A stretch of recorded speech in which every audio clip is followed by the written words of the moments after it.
Hola, ¿qué tal? A todos y a todas. A través del presente video les propongo una breve y sintética explicación de cuáles son los elementos que se tienen que dar para que exista una legítima defensa conforme la ley penal que rige en Argentina. Está bueno aclarar de manera preliminar que si bien los diferentes elementos los voy a ir tratando a lo largo del video, para los más curiosos pueden buscar en internet, poner en su buscador amigo Código Penal, ir al artículo 34, incisos 6 y 7 y allí van a encontrar estos elementos de los cuales a continuación voy a pasar a exponer. Cortito y simple. Tres elementos, mejor dicho, tres circunstancias que se tienen que dar para que exista legítima defensa, las tres en conjunto, ¿sí?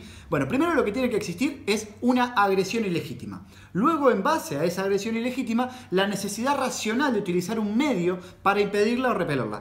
Y por último, el tercer requisito que exige la ley penal es la falta de provocación por parte de quien se defiende de esa primigenia agresión ilegítima.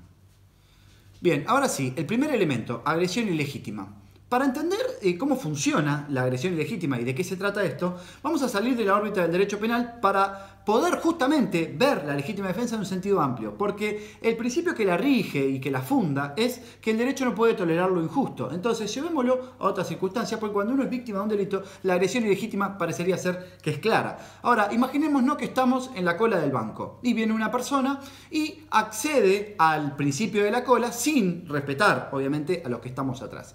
¿Yo estoy legitimado para actuar en ese momento e ir a decirle al señor que vaya atrás? Sí, porque yo estoy sufriendo una agresión ilegítima en mi derecho a acceder al banco antes que el que llegó después, ¿sí? Ahora, ¿yo puedo tomar un arma e ir y pegarle un tiro a esa persona porque se me adelantó en la fila? Parecería ser que acá no se cumple con el segundo elemento, que es la necesidad racional del medio empleado. Bien. Ahora pasamos al segundo elemento, que es el que genera más rispideces y mayores criterios encontrados, ¿sí? En lo que implica considerar cuándo hay una necesidad racional del medio empleado para impedirla o repelerla, como dice la ley penal.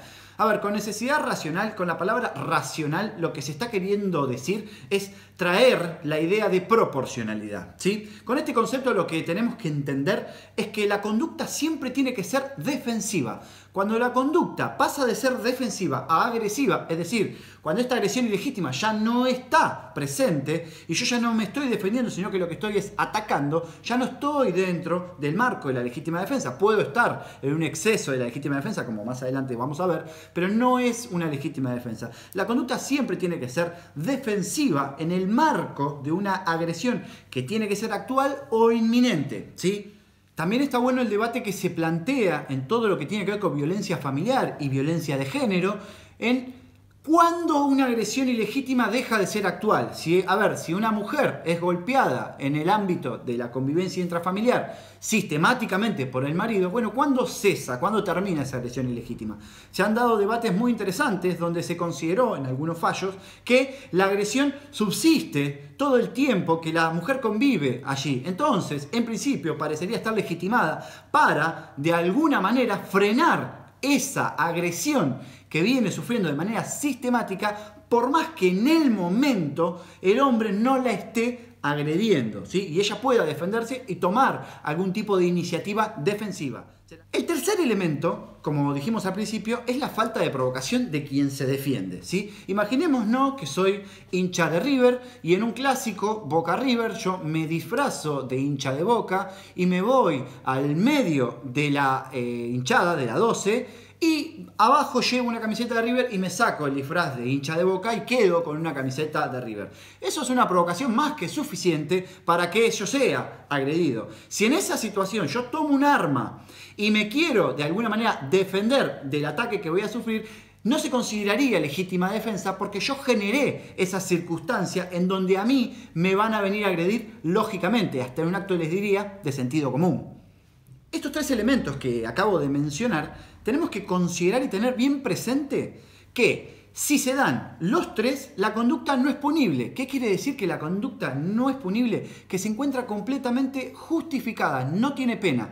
¿Esto significa que no voy a la cárcel? No, eso no necesariamente. ¿Por qué?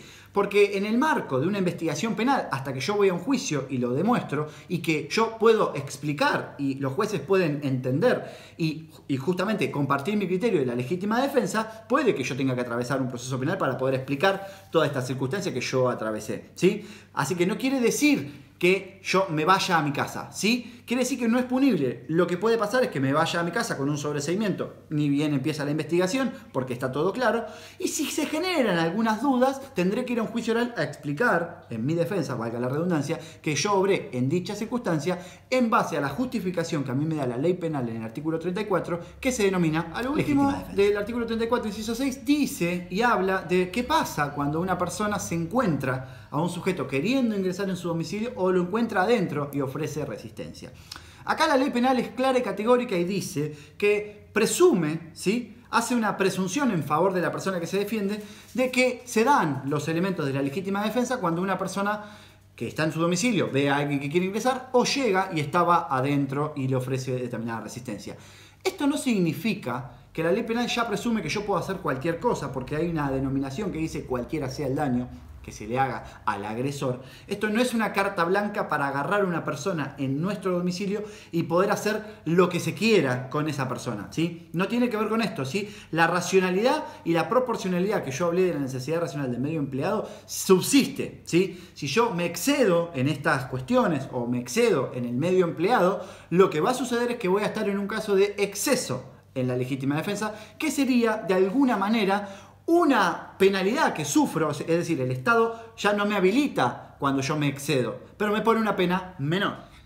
Esta pena menor que yo les decía, el exceso en la legítima defensa, ocurre en un montón de circunstancias en donde quizás en principio parecería ser que se dan los elementos de la legítima defensa, una persona es agredida de manera ilegítima, emplea un medio para repeler esa agresión y no la provocó. Pero después se comprueba o de alguna manera se entiende que esa persona se excedió en algún límite que la ley me da para defenderme o en la necesidad de defenderme de esa forma o en lo que plantea la ley. Entonces, ¿qué hace la ley con estas personas? Dice, bueno, en principio se empezó a defender y se excedió, o desde el principio se excedió, no importa. No podemos aplicarle la misma pena que a una persona que obró libremente. Entonces, quien se defiende y se excede en los límites, se le aplica la pena que se le denomina de los delitos culposos. ¿Qué son la pena de los delitos culposos? Son penas menores. Por ejemplo, en el homicidio es de 1 a 5 años, cuando el homicidio simple tiene de 8 a 25 y el agravado tiene reclusión perpetua. Entonces, de alguna manera, el Estado, a través de la ley penal, tutela a quien se defiende legítimamente y también otorga una penalidad reducida para aquellos que se exceden, pero en el marco de en lo que en principio parecería ser una legítima defensa.